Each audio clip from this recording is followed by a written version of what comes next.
본격 지식 충전 프로그램 이야기 더, 저는 유승진입니다. 세 분과 함께 지금 바로 시작합니다.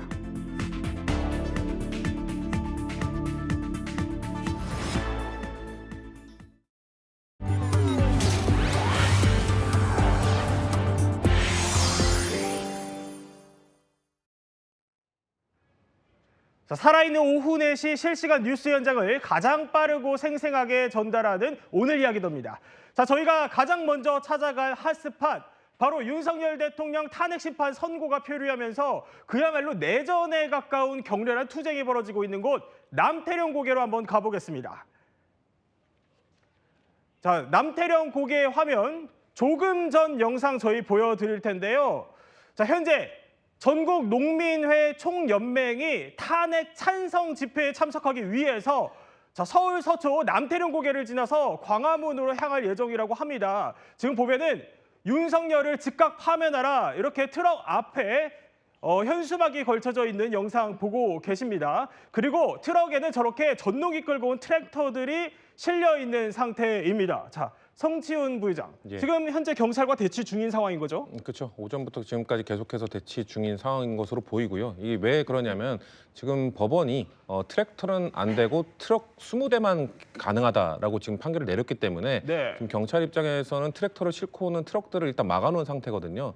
근데 제가 지금 좀 전에 지금 그 현장 상황을 보니까 이 경찰과 이 집회를 하시려는 분들의 대치뿐만 아니라 지금 탄핵에 반대하는 분들도 보이기 시작한 것 같아요. 네. 그러니까 아마 저기 남태령 고개에서 그 단순히 경찰과 이 진입하려고 하는 저분들의 대치뿐만 아니라 탄핵 찬반 집회가 사실상 거기에서 열릴 가능성이 지금 보이고 있기 때문에 갈등이 더 커지지 않을까라는 좀 우려가 있습니다. 그러니까 경찰과의 대치뿐만이 아니라 보수 유튜버들까지 그렇죠. 몰려들면서 탄핵 찬성과 반대 측이 뒤섞여 있다. 그렇죠. 지금 남태령 고개가 긴장감이 계속 높아지는 건데, 저희가 취재를 해보니까 경찰 버스만 한 20대가 있다고 하고요.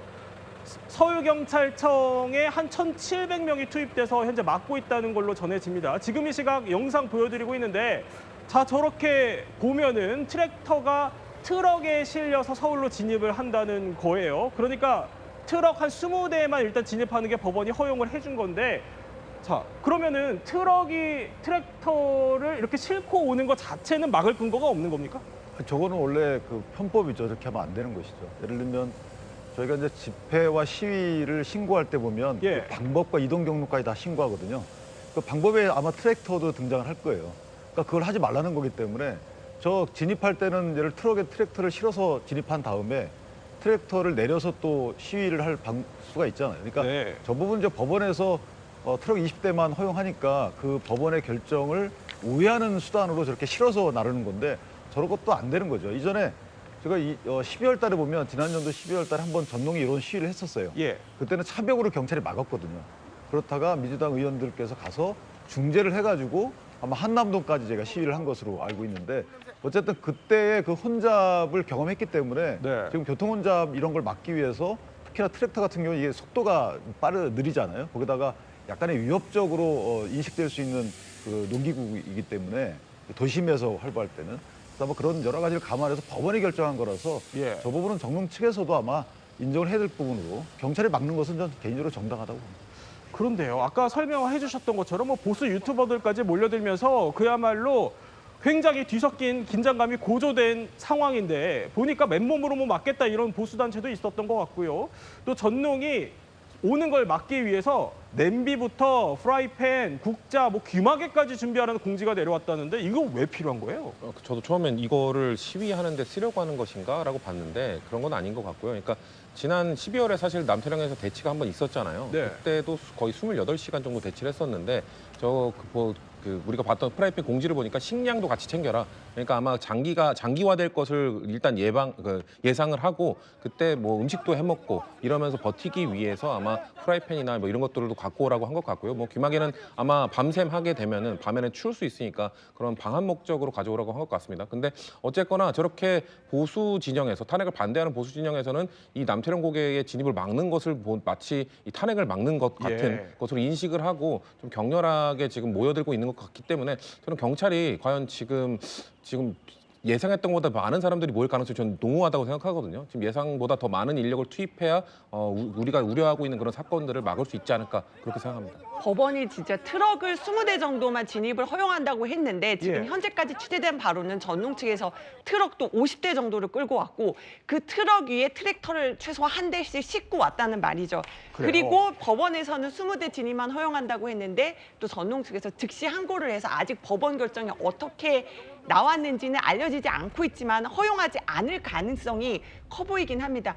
그렇기 때문에 계속 그런 경찰과 전농 측의 대치 예. 또 보수 쪽 인파들과의 대치 또 여러 가지 갈등들은 계속 이곳에서도 이어질 전망입니다. 자, 저렇게 뭐 트럭에 트랙터를 싣고 오고 또 탄핵 찬성과 반대 목소리가 뒤엉켜 있는 남태령 고개의 모습 보셨다면요. 저희가 이번에는 헌법재판소 앞으로 한번 가보겠습니다. 자, 헌법재판소 앞 영상 한번 보여줄까요? 자, 지금 이 시각 헌법재판소 영상 보여드리고 있습니다. 윤 대통령 변론이 종결되고도 한 달째 평의가 진행 중인 헌법재판소 이 시각 모습인데요. 왼쪽에 오른쪽에 민주당, 국민의힘 정치인 저렇게 1인 시위 며칠째 계속해서 열고 있는 겁니다. 그런데 이남희 기자, 이뿐만이 아니라 오늘 아침에는 아예 뭐 헌재를 둘러싸는 인간띠까지 만들었다면서요? 국민의힘에서요. 보니까 국민의힘 의원들을 취재해봤더니 민주당에서는 당 지도부까지 나서서 천막당사 도보행진 매일 하는데 우리는 맨날 이제 기자회견만 갖고는 안 되겠다, 새로운 거 해보자라는 의견들이 또 나왔다고 합니다. 예. 그래서 자체적으로 뭐 윤상현 의원이라든지 조배숙 의원이라든지 잠시 뒤에 지금 곧 영상을 저희가 보여드릴 텐데요. 아침에 7시부터요. 헌재 예. 주변에 모였어요. 근데 종교계랑 손을 잡았습니다. 기독교인 의원들 모임이 좀 주축이 되기는 했는데 헌재 주변을 침묵기도 하면서 탄핵을 저 영상이 반대한다 있네요. 예. 이런 지금 기도 행진, 침묵 기도 행진을 이어가는 거예요. 근데 기독교란만 하기에는 또 스님도 계시고요. 또 여러 종교에 계신 분들이 같이 오셔서 종교계랑 손잡고 또 전한계 강사가 오늘도 단골로 나타나서 함께 이렇게 침묵 행진을 한다면서 오늘 아침에도 탄핵 반대 이 팻말을 들고 일부 의원들 그리고 뭐 박준직 위원장이나 원내위원장들까지 함께 하면서 종교계 인사들과 함께 탄핵을 반대하는 침묵 기도 행진까지 이어졌습니다.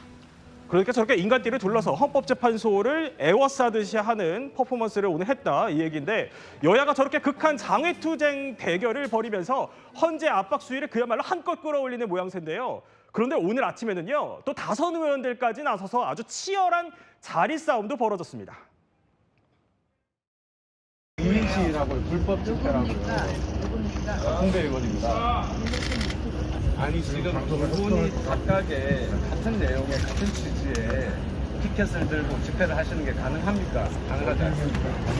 제 보좌관적인 세우입니다. 통계를 미뤄서는 안 됩니다. 사태에서 한 게 아니고요. 효과가 될 것입니다.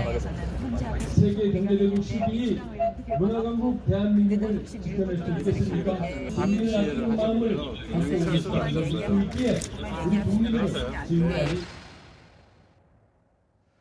자, 그런가 하면요. 방금 전에는 탄핵을 찬성하는 20대 대학생들이요. 광화문에서부터 헌재를 향해서 저렇게 삼보일배를 하면서 향하는 모습입니다. 자, 무릎에 또 무릎 보호대까지 하고 대학생들이 소위 말하는 과 잠바를 입고 대학생들이 저렇게 삼보일배를 하는 모습입니다.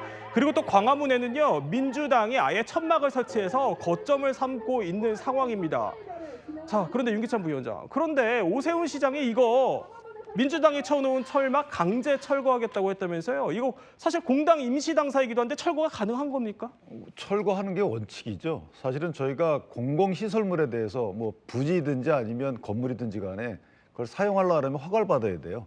저희가 점용허가라고 하는데 그 허가받지 않은 시설물은 다 불법입니다. 그래서 원래는 이행강제금을 부과하거나 아니면 철거를 해야 되는데 네. 기존에는 사실 저렇게 공적인 영역에서 들어와서 쓰게 되면 또는 뭐 여러 가지 사회적 어떤 이슈에 대해서 의사표현하기 위해서 들어와서 천막을 치게 되면 그렇게까지는 안 했는데 실제 하는 게 원칙이고 또 2018년도부터 강화됐어요. 따라 저 부분은 저희가 재판받아가지고 판결문을 얻어서 강제 집행하는 것이 아니고 예. 그럴 필요가 없어요.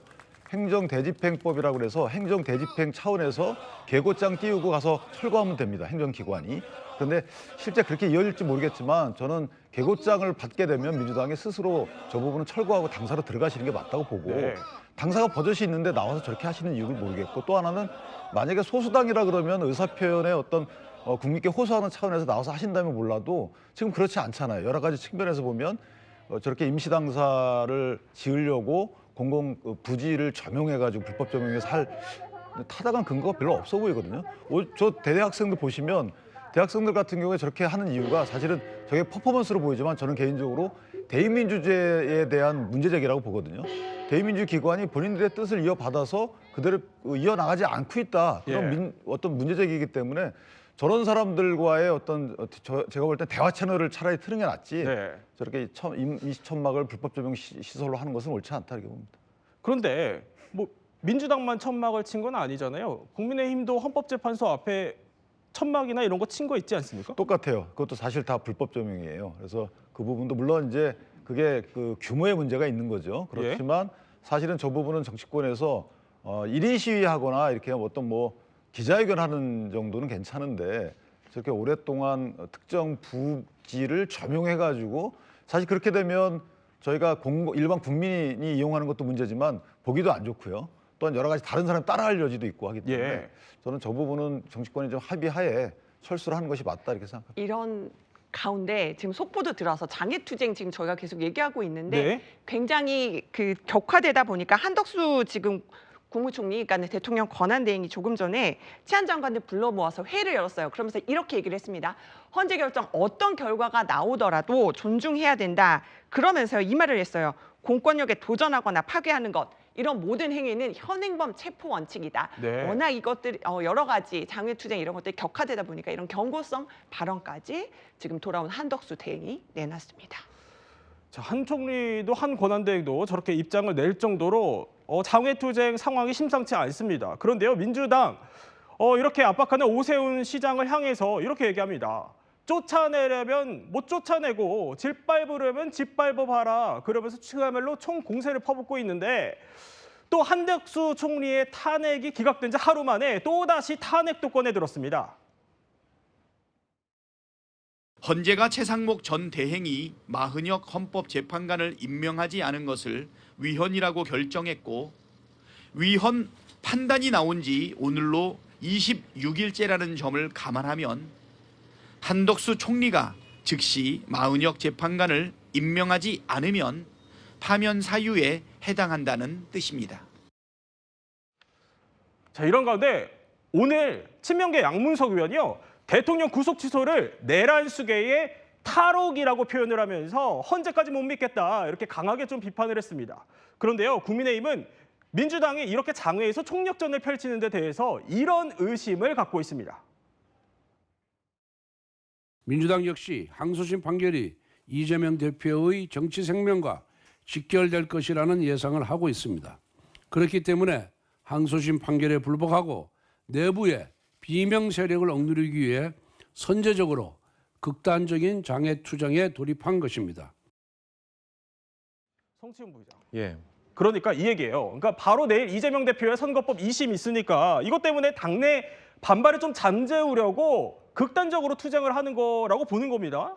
일부 그런 측면이 있다고 보세요? 아니요. 저는 권성동 원내대표는 이 대한민국에서 일어나는 모든 일을 이재명 대표의 재판과 연관시켜서 말씀하시는 분이라서 저 별로 공감이 되지 않는다는 말씀을 드리고 싶고 민주당이 지금 총력전을 벌이는 이유는 마흔역 재판관의 임명을 안 하는 것은 하루하루 지날수록 아주 나쁜 선례로 남기 때문입니다. 근데 사실 한덕수 권한대행의 탄핵 심판에서도 5명의 재판관이 지금 마흔역 재판관 임명하지 않고 있는 거 위헌이다라고 얘기를 하기도 했고 그렇다면은 그리고 그 한덕수 권한대행이 그 당시 12월에 임명하지 않았을 때랑 지금은 또 상황이 많이 다릅니다. 왜냐하면 권한쟁의 심판에서 헌재가 판결까지 내려준 상황이기 때문에 이런 심각한 악례를 남기고 있는 지금 정부를 향해서 한덕수 권한대행을 향해서 이거 빨리 임명해야 된다라는 주장을 하는 것이 왜 잘못된 것이죠? 이것이 왜 이재명 대표의 재판과 연관시켜서 이야기를 하는 것이죠? 그것과 전혀 상관없이 지금 대한민국의 헌법의 수호를 하기 위해서는 아무래도 마흔역 재판관을 임명해서 이거를 정상화시키는 것이 필요하기 때문에 총력전을 하고 있다라는 말씀을 드리고 싶습니다. 반면요, 민주당에서는 오히려 이런 의혹을 제기하고 있습니다. 저희가 키워드로 준비를 했는데 저희가 짚어볼 키워드입니다. 자, 보이지 않는 손입니다. 무슨 얘기냐? 대통령 탄핵 선고가 늦어지는 데 대해서 보이지 않는 손이 작동 중인 게 아니냐는 겁니다. 사실상 야당 대표 정적 죽이고 유력 대권 주자가 대선에 출마하지 못하게 함으로써 자신들의 권력을 유지하려는 그런 정치적 의도가 있는 그런 사건이다 이렇게 봅니다. 저 너무 화가 나가지고. 법리 다툼만 해가지고 봤을 때 무죄가 저희는 확실하다 이렇게 주장을 하고 있고, 다만 요즘의 사태들을 봤을 때 그 보이지 않는 손이 작용하지 않길 바란다라는 말씀을 그냥 덧붙여 드리겠습니다. 뭐 성취인 부장 들어보면은 뭐 거의 화 주체가 잘 안 되는 것 같은 모습이기도 하고요. 근데 어제 사실 저 얘기가 어젯밤 민주당 김민석 최고가 올린 글에서 나온 거거든요. 그러니까 이렇게 탄핵 심판 선고 늦어진 게 윤석열 대통령과 이재명 대표를 동시에 제거하려고 그런 거 아니냐 이 얘기예요. 그러니까 민주당 의원들이 말하는 보이지 않는 손, 이게 정확하게 누구를 의심하는 거예요? 지금 정확하게 특정되지 않았기 때문에 저도, 그리고 의원들도 설명을 해주진 않았어요. 근데 지금 저렇게 민주당에서 얘기하고 있는 이유는 민주당 입장에서 봤을 땐 윤석열 대통령의 탄핵 심판이 너무 명확한 결과가 보이는데, 왜냐면 너무 명백하게 위헌 위법적인 행동을 했고 화면에 이를 정도로 중대하다고 생각하는데 왜 이렇게 길어지는가, 그거에 대한 답답함을 토로하는 과정이라고 생각을 하는데요. 근데 저는 결국 저 보이지 않는 손이 있다고 한다면 뭔가 뭐 대법원, 헌법재판소를 지금 조종하고 있다는 거잖아요.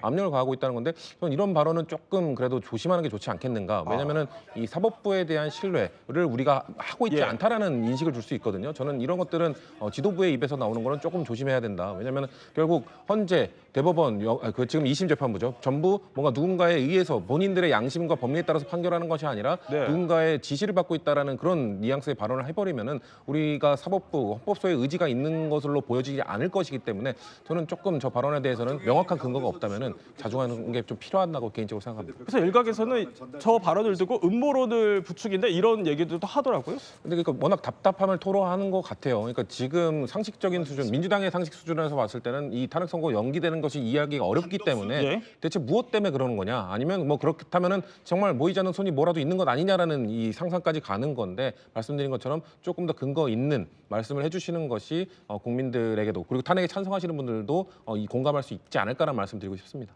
민주당이 왜 저런 얘기를 꺼냈다고 보세요? 저는 뭐 이제 궁지에 몰렸기 때문에 그것을 어떻게든 설명하려고 하는 거죠. 왜 예를 들면은 윤 대통령에 대한 탄핵이 늦어지는 이유가 지금 뭐 기각의 확률이 높아지는 것이 아니고 실제는 탄핵 인용이 뭐 8대 0 정도로 돼 있는데 뭔가 하여튼 보이지 않는 손에 의해서 손을 탔다. 뭐 이 정도의 약간의 다소 좀 유치한 음모론인데, 저는 개인적으로 보면 윤 대통령에 대한 탄핵 결과하고요, 이재명 대표에 대한 공직선거법 재판 결과하고 이게 두 개의 사실관계에 따라서 정치권이 요동치겠지만 어쨌든 보면 인용 기각, 그다음에 유무죄에 따라서 어떻게 경우의 수가 나올지는 아무도 모르는 겁니다. 만약에 저렇게 보이지 않는 손 얘기를 하려면 이재명 대표의 그간의 재판 진행이 사실은 굉장히 빨리 진행돼 왔어야 돼요. 그런데 보면 1심만 2년 2개월 걸렸단 말이죠. 그다음에 2심도 보시면 일부러 폐문무죄, 이사 가서 또 이사 본인 그 주소를 신고 안 해서 늦게 송달되고, 그게 우연히 현재 이렇게 겹친 것뿐이에요. 그 우연히 겹친 이 부분을 지금 보이지 않는 손 운운한다는 것은 그 우연을 보이지 않는 손으로 칭한 게 아닌가 싶고, 저 정치권에서 사실은 저 부분을 국민들이 볼 때 좀 궁색하다 이런 평가를 하실 것 같습니다. 자, 그런데 김민석 최고, 이 대표의 2심 재판부에도 이렇게 얘기를 합니다. 압박이 가해지고 있다는 소식이 전해지고 있다. 이렇게 설명하기도 했고, 또 오늘 강유정 대변인이요, SNS에 헌재가 결국에 뭐 보수 진영 압박에 굴복을 해서 줄기각 내렸다 이런 취지로 발언을 하기도 했거든요. 근데 윤기천 부위원장, 그러니까 이 대표 2심 아직 안 나왔고요. 탄핵 심판 기일도 아직 안 잡힌 이 상황에서 저런 말들이 도움이 될까요? 아니 사실은 저걸 반대로 저희가 이제 역으로 생각하면 줄기각 나온 부분은 왜 그렇게 나왔겠습니까? 그것은 탄핵 소추 사유가 안 됨에도 불구하고 정략적으로 그냥 탄핵 소추했다는 것에 대한 자백인 거고요. 그다음에 2심 재판부 같은 경우에는 애당초에 재판 시작할 때 미리 일정을 다 정해놨어요. 그 일정을 누구 손을 타가지고 일정이 변경되는 것이 아니고 애당초에 언제 우리 26일 종결하겠습니다. 그래서 뭐 14일, 7일 이 정도에 정의신문 한 번씩 하겠습니다. 이렇게 일정을 정해놓고 시작한 부분인데 지금에 와서 그 일정이 변동이 없어요. 만약에 일정이 변동이 됐다 그러면 손을 탔다고 얘기할 수도 있겠죠. 그래서 똑같은 상황인데 평가만 달라지는 것이라서 저 부분은 아까 어느 분이 말씀하신 것처럼 뭐 정황이라도 있어야 될 거 아니겠습니까? 그러니까 그냥 본인들이 했던 부분이 국민들 입장에서 볼 때 왜 너네 저렇게 했어? 탄핵 기각 왜 이렇게 맞았어? 라는 것에 대한 또 설명 차원에서 한 것이다 이렇게 봅니다. 사실 저도 지금 윤석열 대통령의 탄핵 심판 선고일이 잡히지 않는 것이 답답하고 솔직히 예. 이해가 가지 않습니다만 이것을 지적하고 뭔가 요구하는 과정에 있어서 사법부의 신뢰를 자꾸 건드리면 안 되거든요. 사실 저희가 탄핵 반대 집회에 나온 전한길 씨나 정광훈 씨나 이런 분들이 헌법재판소 재판관들을 향해서 뭐 밟아버려라, 이 사람들 뭐 인용 결정 내리면 뭐 처단하라 이런 얘기할 때마다 비판을 하지 않았습니까? 그런 거에 우리도 그런 비판을 했었기 때문에 헌재의 뭔가 이 독립성과 중립성 그리고 예. 그들의 정당성을 의심하는 발언들은 최대한 짜중하는 것이 좀 필요하다고 생각합니다. 자, 당내에서는요. 그래도 복수의 의원들이 어떤 힘의 작용이 있는 거 아니냐 이렇게 의심을 하고 있는 상황입니다. 그러면 이재명 대표는 이걸 어떻게 바라봤을까요? 안 그래도요. 조금 전에 이재명 대표 공직선거법 2심 선고 하루를 앞두고요. 저렇게 대장동 1심 재판을 위해서 법원에 출석을 했습니다. 기자가 저 자리에서요. 콕 집어서 관련해서 질문을 던졌다고 하는데요. 들어보시죠. 내일 선거법 2심 선고 결과 어떻게 예상하시나요? 윤 대통령 선거 결과 밀리면서 대통령 2심 선고가 먼저 나오게 되는데 이런 상황이 대장동 민간업자 재판은 다음에도 출석 안 하시나요? 뭐 조심스럽지만 어떻게 보면 좀 답답한 심경이 읽히는 것 같은 신문이기도 하고요. 그런데 자, 지금 보시는 것처럼요. 내일 2심이 열릴 중앙지법은요. 벌써부터 저렇게 차량 통제에 들어갔습니다. 법원이 보통 주요 사건 선고를 앞두고 있으면 이게 만일의 사태를 대비해서 저렇게 좀 출입 조치를 강화한다고 하는데 여기에 더해서 민주당 안팎에서는요. 또 내일 선고에 맞춰서 고등법원으로 모이자 이런 공지들도 속속 나오고 있다고 합니다. 또 지난해 위증교사 1심 때는요. 또 저런 포스터가 지금 돌고 있고요. 그러니까 내일 모이자 이 얘기입니다. 그리고 지난해 위증교사 1심 때는 의원들이 우르르 몰려가서 무죄가 나니까 자 저렇게 얼싸안고 그야말로 환호하는 모습까지 보여줬었는데 성추행 부장 지금 민주당 길을 보면 내일도 의원들 총집결입니까?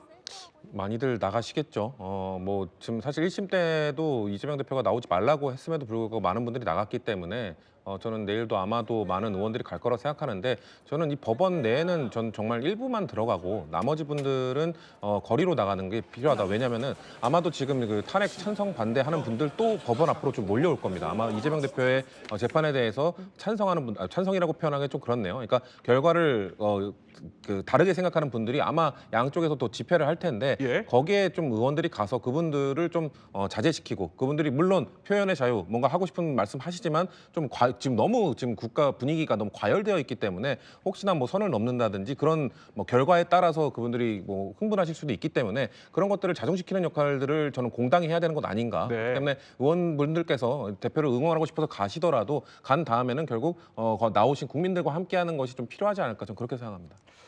어쨌든 내일 이 시간쯤이면 뭐 내일 오후 2시가 선고기 때문에 이미 어쨌든 결론은 좀 나올 텐데요. 여야는 그 전날부터 각자의 해석을 내놓고 있습니다. 재판 진행 경과를 보면 1심의 거의 연속선상이라고 볼 정도로 별다른 변수가 없었다. 예. 그렇다면 1심과 비슷한 형이 선고되지 않겠느냐. 저는 100% 무죄를 확신하고요. 예. 이재명 대표는 김문기하고 골프 치지 않았다는 말을 한 사실이 없습니다. 사진에 대한 설명을 했는데 검사가 해석을 통해서 만들어냈어요. 이렇기 때문에 이게 유지될 리가 없다. 자, 그런데 저희가 너무 보여드릴 현장이 오늘 많습니다. 예. 또 민주당의 도보 행진 저렇게 국회에서 매일 광화문으로 열심히 걸으면서 그야말로 여론전 기세를 올리고 있는 겁니다. 내일 이재명 대표의 선고를 하루 앞두고요. 그런데 좀 비판적인 보좌진의 글이 돈다고 해요? 오늘 이제 종천 전 의원이 이 글을 좀 방송에서 저희 정치 시그널에서 소개했는데요. 예. 이게 3월 17일에 올라온 길이에요. 조금 지난 거긴 하지만 읽어보면요 이런 얘기가 나와요. 이게 얼마나 진정성 있게 어떤 절박감을 보여준다는 걸까? 자기 힘들다고 일부 의원들의 행진을 빠지고요. 또 차 타고 중간에 합류하거나 중간에 몰래 빠져나가는 의원들도 있다. 네. 창피하지도 않나라면서 바로 이 민주당 의원들을 직격한 거죠. 그러니까 이거에 대해서는 이게 얼마나 효과적인가라고 문제를 제기하시는 분들도 있고 사실은 제대로 안 한다 이거를 좀 비판하는 분도 있어요. 근데 사실은 이게 극한 장외 대결로 가다 보니까 국민의힘이라고 또 왜 안 힘들겠어요? 저 아까 올라온 글은 직원 인증하고 올리는 글이라고는 하는데 저거에 대해서 제가 추가로 팩트 체크는 못 해봤습니다만 그 글은 이제 직원 인증을 하고 올리는 글이라고도 합니다만 어쨌든 양 당에서도 이렇게 극한 장외 집회 대열을 하다 보니까 피로감을 호소하는 의견들도 분명히 있고요. 너무나 이 극한의 정치를 자극한다 이런 비판의 말도 나옵니다. 그러니까 이게 여권에서도 어쨌든 장외 집회를 하고 있기 때문에 비단 이게 야권만의 문제는 아닐 거 아니에요. 그렇죠. 그러니까 여권 같은 경우도 뭐 새벽에도 나가고 이런 시기도 하고요. 그렇게 하다 보니까 뭐 자발적으로 한다는 얘기는 하지만 뭐 보좌진들이나 좀 어려움이 있을 수 있겠죠. 네. 예, 또 저희가 전해드릴 다음 키워드는요. 바로 4개 차로가 폭입니다. 정말 그야말로 순식간이었습니다. 어제 저녁 퇴근길 서울 강동구 명일동에서 대형 땅꺼짐 사고가 발생해서 멀쩡하던 4개 차로가 무너져 내렸습니다. 한순간에 매몰된 30대 오토바이 운전자가 조금 전 결국 숨진 채로 발견됐다고 합니다. 양지민 변호사 모시고 이야기 나눠보겠습니다. 자, 이남희 기자, 우선 일단 18시간 동안 모두가 한마음으로 사실 수색을 도왔는데 결국 안타까운 소식이 전해졌어요. 지금 저 사건이 일어나는 거 4차 도로에 한 18m에서 20m 정도의 싱크홀이 생긴 게 어제 이제 6시 반 정도 일어난 일이었는데요. 저 숨진 그 오토바이 운전자 정말 밤샘 그 18시간 정말 수색 끝에 찾아 헤맸는데 결국은 50m 정도 떨어진 곳에서 저분을 발견을 했습니다. 소방당국에서 관련해가지고 어떻게 이분을 발견하게 됐는지 브리핑이 있었는데요. 잠시 소방당국의 목소리 들어보겠습니다. 처음에는 쏟아진 토사와 물이 섞여서 굉장히 수위도 높았고 도저히 거길 들어갈 수가 없는 상황이었습니다. 계속 밤샘 작업으로 물을 빼고 중장비가 들어가서 땅 바닥부터 긁는 작업을 구역으로 나누어서 진행한 후에야 발견할 수 있었습니다. 자, 양지민 변호사. 그런데 뭐 저도 영상 봤습니다만 저렇게 도무지 피할 수도 없는 새에 그야말로 차선 자체가 아예 사라져 버리던데요? 그렇습니다. 저 영상이 이제 뒤에서 쫓아오는 그 차량의 블랙박스 영상이에요. 주행 중인 흰색 차량을 아까 보실 수 있었는데 땅꺼짐 현상으로 인해서 도로 아래로 내려가다가 가까스로 위로 다시 튕겨져 올라오는 모습이 보였고요. 그 뒤로 이제 오토바이가 따라가고 있었는데 오토바이는 피하지 못하고 아래로 그대로 추락하게 된 겁니다. 이 블랙박스를 제보한 이 차량의 운전자가 옆으로 이제 피해서 보는데 땅꺼짐 현상이 발생한 이후에 조금 지나서 더 그 면적이 확대가 되고요. 그리고 물이 치솟아 오르면서 이렇게 물도 상수관이 파열이 되다 보니까 수돗물이 솟구치는 그런 장면도 다 찍혔습니다. 그런데 저 앞서가던 SUV 운전자도 좀 굉장히 위험천만했던 상황인 거잖아요. 그분은 괜찮습니까? 이 40대 여성입니다. 운전자가 병원에 이송이 됐었는데요. 병원에서 괜찮다라고 해서 나왔다가 지금 다시 이제 통원 치료를 받고 있는 그런 상황이라고 합니다. 문제는 사실 아까 말씀해 주셨던 것처럼 이 지름이 한 18m 정도였던 싱크홀 크기가 지금 계속해서 커지고 있다 이건데 그곳에서 지금 작업을 하시는 분들도 좀 걱정이 될 것 같은데요. 그렇죠. 안전상에 혹시나 문제가 없을지 좀 우려가 되는 상황입니다. 말씀드린 것처럼 처음에 저 싱크홀의 경우에는 가로 18m, 세로 20m였어요. 그런데 조금 지나지 않아서 가로 부분이 2m가량 더 확장이 돼서 가로 20m, 지금 세로 20m로 지금 소방당국은 파악을 하고 있는 상황이고요. 차로 5개 차로 정도의 넓이이기 때문에 양방향의 교통을 당연히 통제할 수밖에 없는 그런 상황이고요. 일단 소방당국이 판단하기로는 싱크홀의 면적이 더 확장되지는 않을 것이다라고 잠정적으로 파악을 하고 있는데 혹시 모를 위험성에 좀 대비해야 되는 것 아닌가라는 생각도 듭니다. 자, 윤기찬 변호사님. 어쨌든 저런 사고는 좀 가늠하기 어렵기 때문에 재발하지 않는 게 무엇보다 중요할 텐데요. 도대체 사고가 왜 일어난 겁니까? 저분이 상당히 광범위하게 지금 내려앉았잖아요. 그런데 어쨌든 확인된 부분은 이제 누수가 있었다. 상하수도관이 파열돼 있다. 이건 이제 객관적인 사실관계 인정됩니다.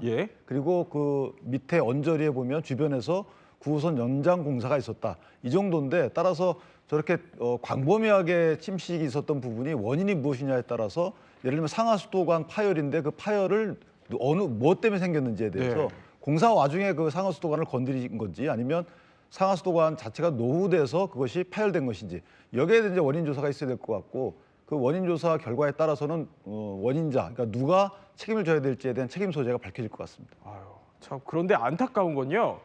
이번 사건을 어떻게 보면 예견하는 듯한 전조 증상이 또 있었다는 점입니다. 이런 증언이 주민을 통해 나왔다고 하는데요. 목소리 들어보시죠. 저기를 이제 저도 이제 하루에 한 5번 왔다 갔다 하지만 저렇게까지 도로가 좀 많이 갈라지더라고요. 표면이 많이 갈라지니까 복구해달라고 나도 민원을 몇 번 넣었는데 여기 사거리 보면은 다 도로가 갈라졌어요. 자, 양재민 변호사, 그러면 민원을 넣었는데도 이게 적절하게 조치가 안 된 겁니까?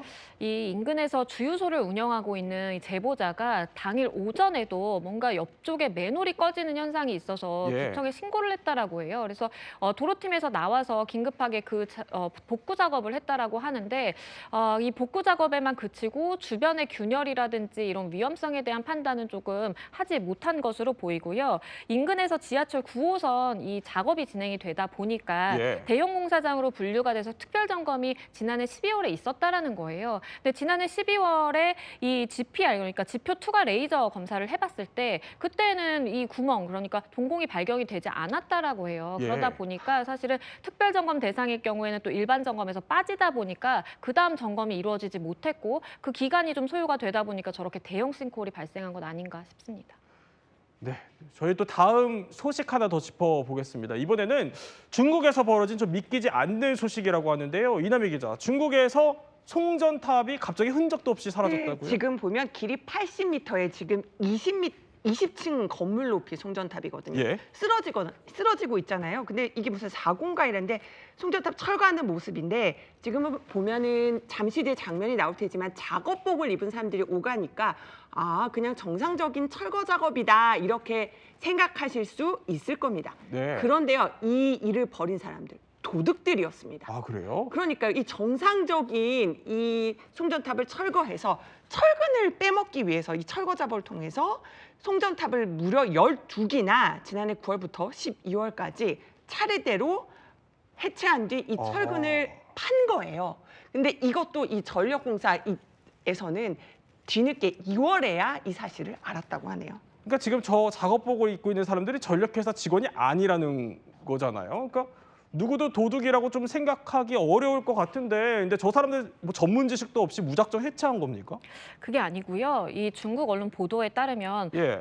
저 사람들 중에 한 명이 오랫동안 폐품 회수업에 종사를 해왔고 과거에 전력회사와 같이 폐기된 철탑을 회수해본 경험이 있는 사람이에요. 그러다 보니까 어느 부분을 저렇게 절단을 해서 몇 명의 인원이 필요하겠다라는 대략적인 이렇게 추산이 됐던 것 같고요. 일단 전탑 해제는 대공사이기 때문에 혼자서는 안 되거든요. 그래서 저 중에서 이제 주도자 한 명이 나머지 인원들을 모집을 해서 함께 범행을 한 것으로 지금 알려지고 있고 주변에는 본인들이 이제 도둑임이 발각이 되면 안 되잖아요. 네. 그러다 보니까 아, 우리 전력회사에서 나왔다. 이거 지금 뭐 해체 작업해서 폐기해야 되는 그러한 임무를 맡고 있다라고 주변에는 이야기를 했다고 합니다. 근데 뭐 저렇게 훔칠 때까지 전력회사가 전혀 몰랐다는 것도 사실 좀 황당한데요. 그렇죠. 그 부분이 문제입니다. 이제 국영 전력회사가 저 송전탑이 실제로 기능하지 않고 있다 보니까 그냥 아예 방치를 했던 것 같아요. 그래서 작년 7월에 한번 둘러봤을 때는 이 12기가 모두 다 이제 온전하게 있었는데 갑자기 한 7개월 뒤에 올해 2월에 다시 가보니까 다 사라졌었다라는 것이고요. 그래요? 그만큼 아무리 운영이 되지 않는 그런 시설물이라고 하더라도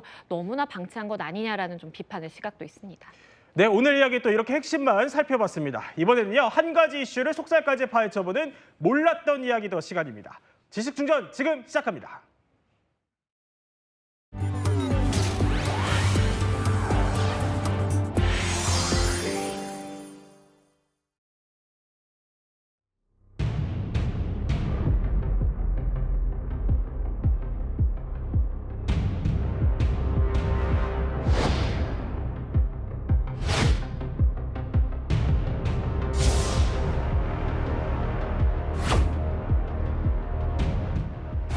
You don't have the cards right now.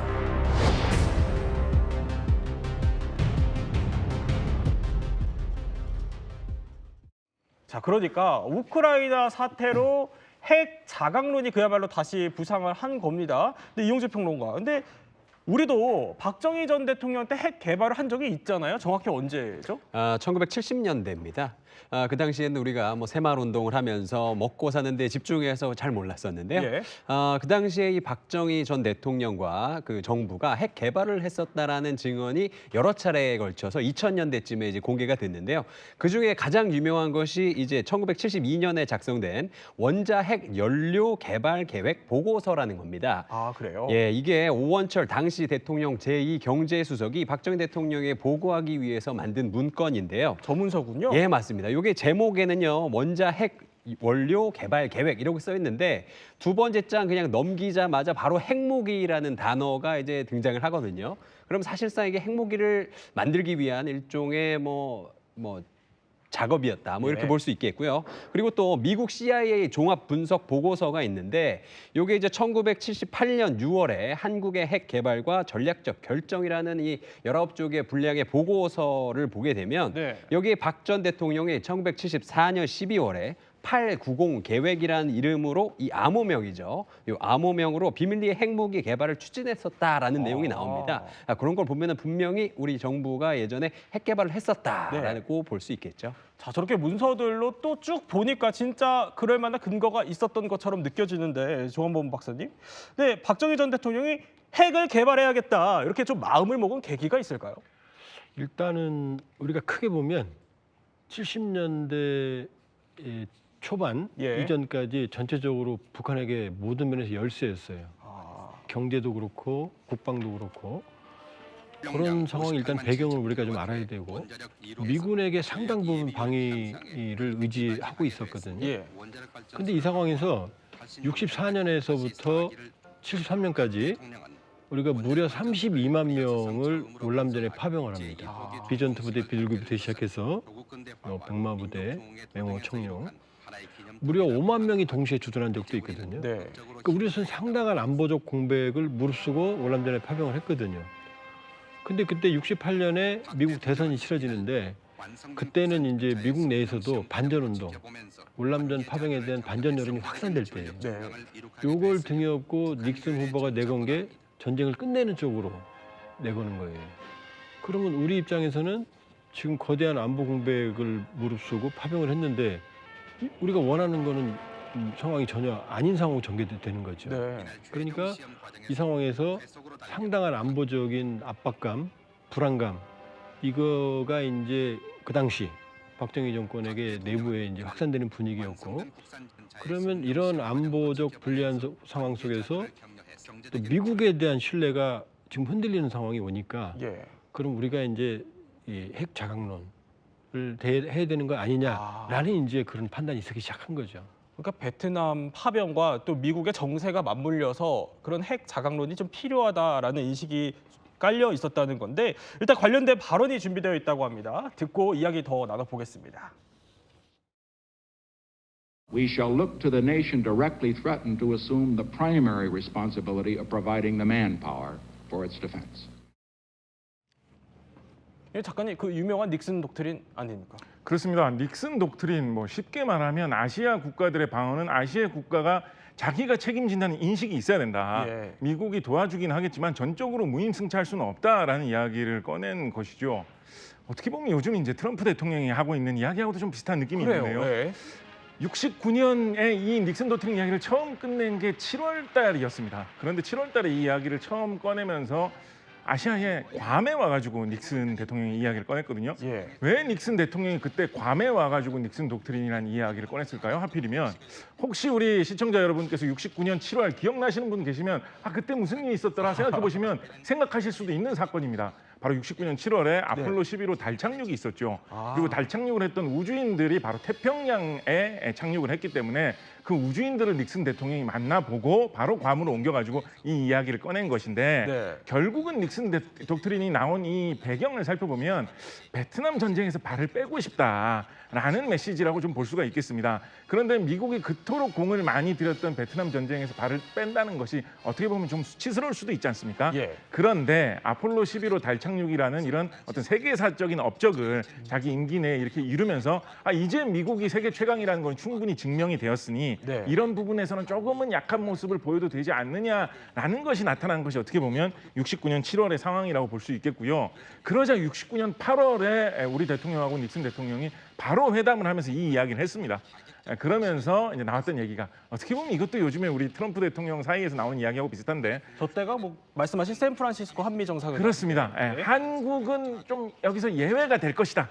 라는 식의 이야기가 좀 나왔었습니다. 그래서 주한미군이 계속해서 한국에 주둔하면서 한국의 방위는 어느 정도 담당을 하겠다라는 이야기가 나왔었는데 결국은 70년으로 넘어가면서 이야기가 독트린 그 자체의 방향대로 흘러가면서 특히 이제 국무장관 주도로 이루어진 베트남전 참전국가 회의 쪽에서 아무래도 이 주한미군의 어느 정도의 감축은 불가피한 것 같다라는 식으로 이야기가 나와가지고 2만 명 이상의 감축은 없을 것이다라는 정도의 상호 합의로 일단은 숫자를 줄이는 쪽으로 이야기가 흘러가게 됐었죠.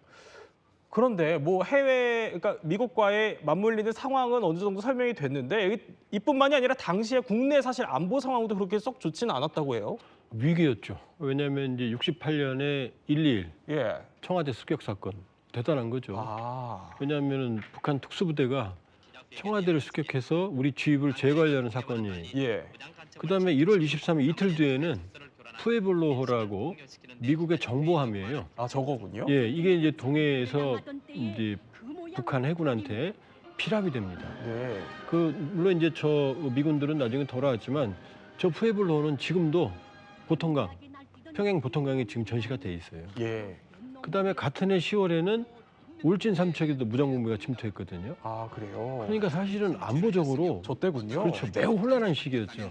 그런 상황에서 이 닉슨 닥트린이나 월남전 철수를 기조를 가지고 있던 이제 닉슨 정권이 미국에서 탄생을 하니까 우리로서는 사실은 상상하기 어려운 안보적 불안감이 확산되던 시기였던 거죠.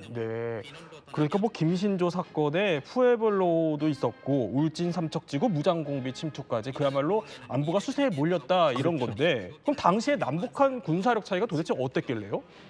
사실은 저 당시가 되면은 우리가 상당 부분 열세입니다. 지금은 뭐 재래식 전쟁에서 우리가 북한을 압도하는데, 그러니까 북한은 소총부터 시작해서 우리가 소총 생산 저때 못 하고 있을 때, 그 이후에 M16 개발하고 이제 소총 생산했거든요.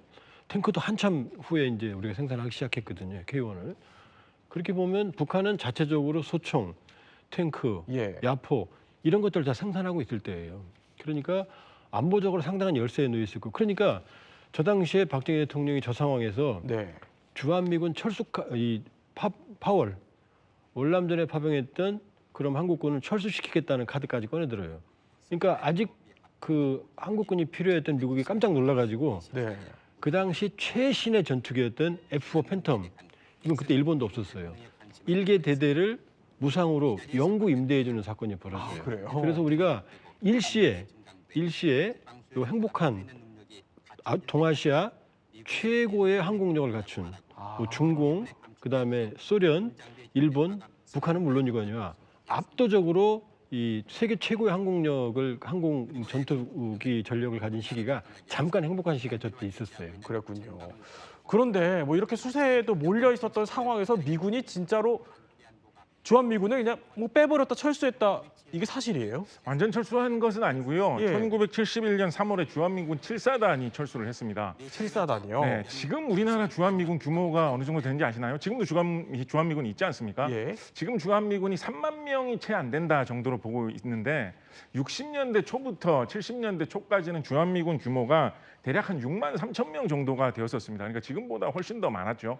그런데 아까 말씀드렸던 대로 그중에서 2만 명, 거의 한 3분의 1 정도를 철군을 하는 그런 시도가 실제로 이루어져가지고 4만 3천 명 정도로 대폭 감축이 되었죠. 주한미군 2만 명 정도면 지금도 전 세계에 주한미군이 2만 명 이상 배치된 나라가 거의 없는데 지금 우리나라에 배치된 주한미군 규모 정도 되는 규모, 그거보다 조금 넘치는 규모를 병력을 줄였다는 얘기니까 사실은 굉장히 좀 큰 규모로 감축을 한 것이다라고 볼 수가 있습니다. 그래서 어떻게 보면 좀 국방 문제에서는 좀 혼란스러울 수도 있는 상황이었는데 정석대로 주한미군이 이렇게 줄어드는 대신에 여러 가지 한국군의 현대화를 위한 지원이라든가 기술적인 지원 이런 것들을 좀 많이 해주고 대신에 한국에서는 또 자주국방을 그만큼 좀 추진하는 그런 방식으로 좀 대응을 한다는 식으로 이야기가 진행이 됐었고 한편으로는 이런 국면 속에서 뭐 2016년에 나온 김종필 증언록이라는 자료를 보면 박정희 대통령이 그때 당시에 이 김종필 선생한테 원자폭탄을 연구해야 되겠다라는 발언을 한 적이 있다라는 뭐 그런 이야기도 나오고 있습니다. 그러니까 저런 증언록에 따르면 우리 원자폭탄을 연구해야겠어. 미군이 언제 떠날지 모르는데 우리를 지켜줄 무기가 필요해. 이렇게 얘기를 했다는 겁니다. 이러한 맥락에서 박정희의 그야말로 핵 개발 프로젝트가 시작됐다라는 건데 조만보 박사님, 근데 당시에 우리나라가 핵무기를 개발할 역량이 됐습니까? 안 됐죠. 왜냐하면 핵무기를 개발하려고 그러면은 사실은 원자로라고 하는 게 있어야 되거든요. 근데 우리 최초의 원자력 발전소 고리 1호기가 78년에 가동이 됐고, 근데 경수로는 이 플루토늄을 추출하기가 어려워요. 그러니까 플루토늄을 추출할 수 있는 중수로는 83년 월성 1호기가 최초거든요. 근데 그때는 박정희 정권 끝났을 때거든요. 그러니까 얘기가 좀 복잡한데요. 저기 그림이 나오지만 저 원자로를 중심으로 그 이전을 사용 전 핵 연료 주기라고 그래요. 왜냐하면 우라늄 235는 자연계의 0.7%밖에 안 들어있기 때문에 저기 옐로우 케이크라고 하는 정제 우라늄 있죠. 저걸 가루로 만들어서 농축을 해야 돼요. 인리치먼트. 그래서 5%까지 농축을 하면 핵 연료봉이 되고 이걸 저농축 95%까지 농축하면 이게 고농축 히로시마에 떨어졌던 리틀보이가 됩니다. 근데 저 농축을 하기 위해서는 원자로가 필요한데 원자로가 없었잖아요. 그다음에 나가사키에 떨어졌던 건 사용했던 이건 사용 후 핵죽인데 연료봉을 끄집어내서 재처리라면 플루토늄 239가 생기거든요. 이게 이제 나가사키에 떨어졌던 펜맨이거든요. 그러면 우리는 그 당시에 보면 원자력 인프라가 전혀 없었거든요. 그러니까 농축을 할 수 있는 시스템도 인프라도 없고 재처리를 할 수 있는 인프라도 전혀 없었거든요. 그 인프라가 없는 상태에서 그러니까 연구가 시작된 거죠. 인프라는 전혀 없었다 이렇게 볼 수 있어요. 그런데 아까 언뜻 설명해 주셨지만 우라늄이 아니라 왜 플루토늄이었던 거예요? 지금 이제 원자로가 없으면 플루토늄을 만들 수가 없죠. 왜냐하면 사용 해결료니까. 근데 그 당시에는 연구용 원자로를 들여올 수가 있었어요. 캐나다에서. 그러면 여기서 소량의 연료봉을 소비할 수가 있고 그다음에 프랑스에서 재처리하는 기술을 사올 수가 있었거든요. 그러니까 이걸 조합을 하면 소규모의 플루토늄을 생산할 수 있었고 이게 비용이 쌌어요. 그 당시 기준으로 한 4천만 달러 정도 됐고 지금 기술로도 재처리가 훨씬 쉬워요. 북한이 아니라 농축은 훨씬 어려워요. 농축 같은 경우는 그 당시 인프라를 갖추는데 저 시기에 한 10억 달러 내외가 필요했거든요. 그럼 지금은 그럼 수백억 달러예요. 그러니까 비용도 덜 들어가고 그다음에 이 단기간에 할 수 있는 플루톤탄을 이제 개발하려고 플루토늄 239를 확보하려고 이제 시도했던 거죠. 그러니까 뭐 프랑스 같은 나라에 좀 도움을 받으면 어느 정도 해볼 만했다. 실제로 상당 부분 접촉이 됐었어요. 프랑스하고 캐나다하고. 결과적으로는 이제 성사가 안 됐다 뿐이지 아주 밀도 있고 우리 대표단이 비밀리에 프랑스를 가기도 했고 그다음에 캐나다에서 실험용 원자로를 들여오는 것도 상당 부분 진척이 됐었어요. 그러니까 그게 만일에 이루어졌다 인프라가 이제 갖춰졌다 그러면은 만일에 인프라만 갖춰지면 그다음에 이제 고속도로 타고 가는 거죠, 이제. 자, 곽재식 작가님. 그런데 어쨌든 핵 개발 기술이 좀 전무한 이 상황에서 어떻게 좀 박정희 전 대통령은 진행을 한 겁니까, 이 프로젝트를? 플루토늄을 얻으려면 일단 뭐 가장 쉬운 방법이 원자로를 가동을 해가지고 원자로를 가동을 한 다음에 생기는 그 핵 폐기물 쓰레기를 재처리하는 방식입니다. 지금도 그렇습니다만 이 원자로에서 플루토늄을 추출할 수 있는 정도로 가동되는 그런 원자로를 제일 잘 만드는 나라로 특히 상업적으로 운전할 수 있는 발전까지 할 수 있는 정도를 제일 잘 만드는 나라는 캐나다가 흔히 손꼽히죠. 그래서 캐나다에서 이런 형태의 원자로를 만들어서 판매하고 있는 제품을 흔히 캔두라고 합니다. 캐나다에서 만든 듀테리움을 이용하는 원자로다 그래서 캔두라는 말을 쓰는데 캔두라고 하면 뭔가 할 수 있다 그런 뜻의 영어 표현도 되잖아요. 뭐를 할 수 있다라는 뜻일까요? 뭐 플루토늄을 뽑아낼 수 있다, 핵무기를 만들 수 있다 이런 뜻일까요? 캔두라는 원자로가 공교롭게도 뭐 이 사건과 직접 연결은 안 됩니다만 우리나라에도 아까 말씀하신 월성 원자로에 지금 도입이 돼가지고 설치가 되어 있고 우리나라가 아마 캐나다 밖에서는 캔두형 원자로를 거의 제일 많이 운영하는 나라 중에 하나입니다.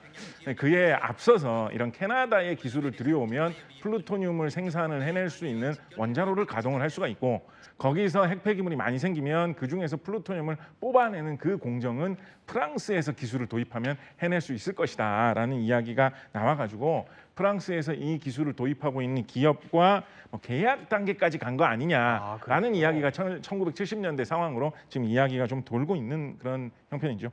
그런데 자 박정희 전 대통령의 핵 개발을 얘기할 때요. 사실 빠지지 않고 등장하는 인물이 있습니다. 바로 천재 물리학자 이휘소 박사예요. 그러니까 베스트셀러 무궁화 꽃이 피었습니다의 모티브가 된 인물로 유명한데 그런데 이휘소 박사가 박정희 전 대통령의 지시로 핵 개발을 하다가 CIA에게 죽었다 뭐 이런 설이 있던데 진실 혹은 거짓 뭡니까? 네, 절대로 거짓입니다. 이게요, 우리가 그 몇 차례에 걸쳐서 이 자리에서 전 세계 음모론에 대해서 이야기를 나눴잖아요. 예. 근데 이 이휘소 박사와 이 CIA 그리고 핵 개발에 관련된 게 우리나라 대표적인 음모론입니다. 아, 그렇군요. 네, 그리고 진실은 거짓입니다. 이게 하나도 이게 맞는 이야기가 없습니다. 이휘소 박사는요, 미국에서 연구 활동을 하시다가 굉장히 안 좋은 형태의 이 교통사고를 당하셔서 만 42세, 너무 젊은 나이에 객사를 하셨습니다. 근데 이분께서 이 평상시에 너무 천재적이고 또 네. 대한민국이 이제 뭐 배출한 굉장히 걸출한 과학자다 보니까 이분과 관련된 이 음모론들이 굉장히 많은데 그 중에 하나가 지금 보시는 것처럼 한국의 핵 개발을 몰래 돕다가 CIA가 이거를 막기 위해서 뭐 그를 암살했다라는 내용인데요. 사실은 전혀 그렇지 않습니다. 그런데 그럼 이휘소 박사가 핵 개발에 참여한 건 맞아요? 그것도 아닙니다, 사실은. 아, 그래요? 이분이 핵 물리학자가 아니고요. 입자 물리학자인데 요거를 좀 쉽게 설명을 하자면 우리가 마트에 가면은 정육 코너가 있고 뭐 생선 코너가 있잖아요. 예. 근데 같은 마트잖아요. 그러니까 물리는 같은 건데 이 정육과 이 생선 코너만큼 굉장히 차이가 있습니다. 아, 그래요? 이 분야가 다르잖아요. 네. 이분은 입자 물리학자인 겁니다. 그리고요, 이분이 또 뭐 이런 음모론도 있습니다. 뭐 이분이 한국에 다시 돌아오면 박정희 대통령이 뭐 60만 대군 모두를 다 해가지고 예. 뭐 이분을 경호를 하겠다. 뭐 이런 친서를 보냈다. 뭐 이런 음모론도 있는데요. 그것도 전혀 사실이 아니고요. 그리고 또 이분이 평소에는요, 핵무기에 대해서 굉장히 좀 회의적인 입장이었다 그럽니다. 네. 뭐 말하자면은 뭐 핵무기는 언젠가 반드시 없어져야 되고요. 또 독재가 행해지고 있는 개발도상국, 사실 뭐 우리나라 이야기라고 볼 수 있는데 이런 데에서 핵무기 개발은 결코 허용될 수 없다라고 이야기를 하실 정도로 굉장히 핵무기에 대해서 좀 회의적이셨고요. 또 그 이분이 유명해진 게 그 어떤 소설이 있지 않습니까? 네. 그 소설 때문에 이 유가족들이 굉장히 고통을 많이 받으셔서 나중에는 이 유가족들이 명예훼손으로 좀 고소를 하고 뭐 이런 일들도 그렇군요. 있었습니다. 이쯤에서 지식 충전 퀴즈가 준비되어 있다고요, 작가님? 네, 오늘 제가 준비했습니다. 네. 무궁화 꽃이 피었습니다. 이 말을 듣고 핵 개발을 생각하면 옛날 세대고 요즘 세대는 오징어 게임을 생각한다라고들 하는데요. 전 요즘 세대인 것 같은데요. 네. 아까 음모론일 뿐이라고 말씀드렸던 이휘소 박사, 실제로는 천재 물리학자를 넘어서서 20세기 세계 최정상급 물리학자들의 롤모델급이었다라고 하는 게 사실은 정확한 표현이겠죠. 이휘소 박사는 세계적 물리학자들의 연구에 공헌한 뭐뭐뭐 메이커였다. 세 자짜리 이 말 뭘까요? 정답. 뭘까요? 트러블 메이커. 저도 롤모델인데 트러블 메이커겠습니까? 아유, 그건 아니겠죠. 롤모델인데 뭐 좀 예. 좋은 메이커 아닐까요? 뭘까요, 정답이? 네, 정답은 노벨상 메이커였다. 노벨상 메이커. 라고 이야기를 하고 있습니다. 이휘소 박사하고 공동 연구를 했던 뭐 와인버그라든가 예. 그다음에 이휘소 박사가 이분에 대해서 굉장히 많이 주변 사람들에게 이야기함으로 인해서 이 사람의 연구가 더욱 빛났다라고 하는 압두스 살람, 이런 분들을 70년대 가기 전에 다 노벨상 수상을 하신 분입니다. 그리고 과학 뉴스에 관심 많으신 분들은 2010년대에 들어가지고 뭐 신의 입자다, 표준 모형의 마지막 열쇠다라고들 이야기를 하는 힉스 입자라는 것도 많이 들어보셨을 텐데요. 네. 이 힉스 입자라는 거를 사실은 이론적으로 이야기한 사람은 힉스뿐만 아니라 당시에 한 6명 정도의 과학자들이 있었거든요. 아, 그래요? 근데 이 입자의 이름을 힉스 입자라고 붙였던 분 바로 이휘소 박사였죠. 그래서 그만큼 70년대 당시에 세계 유수의 과학자, 특히 이론 물리학계에서는 굉장히 많은 존경을 받고 영향을 끼쳤던 분이셨습니다.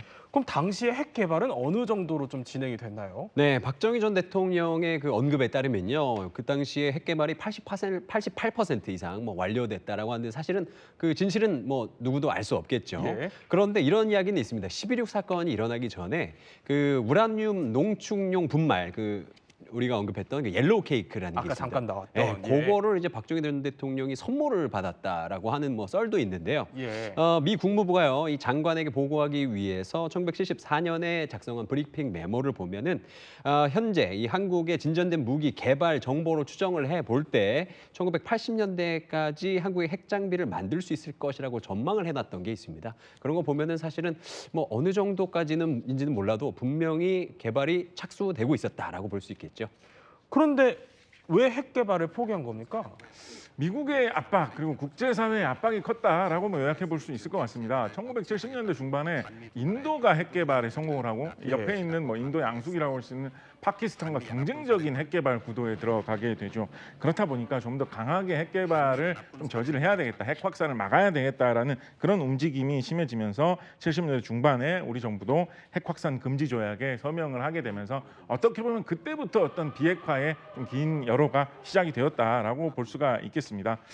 그래서 뭐 76년, 77년경에 한국은 완전히 핵 개발을 포기하지 않았겠느냐라는 것이 이제 정식으로 발표되어서 나오고 있는 이야기죠. 네. 그런데 이런 얘기도 들려요. 핵 개발 포기를 선언한 후에도 비밀리에 좀 핵 개발을 또 이어갔다 이러던데 이거는 카터 대통령의 주한미군 철수 발언 때문이라고요?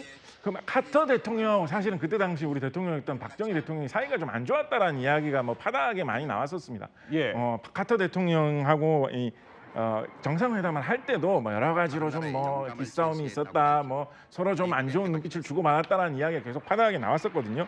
특히 카터 대통령은 세계적으로 좀 평화주의를 좀 성장시키는 데 대해서 관심이 많았기 때문에 뭐 이런 핵 개발을 통한 대결 분위기보다는 오히려 정반대의 상황을 지지했기 때문에 주한미군의 어떤 감축 이런 방향에 대해서도 좀 생각이 많았고, 그러다 보니까 그런 갈등 속에서 뭐 주한미군을 철수하면 어떻게 해야 되느냐, 이거 뭐 독자 노선을 찾아야 되는 거 아니냐, 뭐 여러 가지 이야기를 하다가 뭐 핵에 대해서 관심을 갖는다 이런 이야기가 나오는 가운데 뭐 카터 몰래 핵 개발 계획이 마지막 순간까지 추진이 되지 않았느냐, 뭐 이런 이야기가 좀 있었던 것이죠. 뭐 어떤 쪽이든지 간에 1979년에 대통령이 목숨을 잃게 되면서 모든 것이 다 뭐 끝나게 되었다라고 볼 수 있겠습니다. 그러니까 1969년에 한미 정상회담이 열렸는데 79년이죠. 1969년, 79년 향후 핵 원료 공급에 대한 관심이 줄어들기를 희망합니다. 우리의 우려를 전달했고 이해했을 것이라고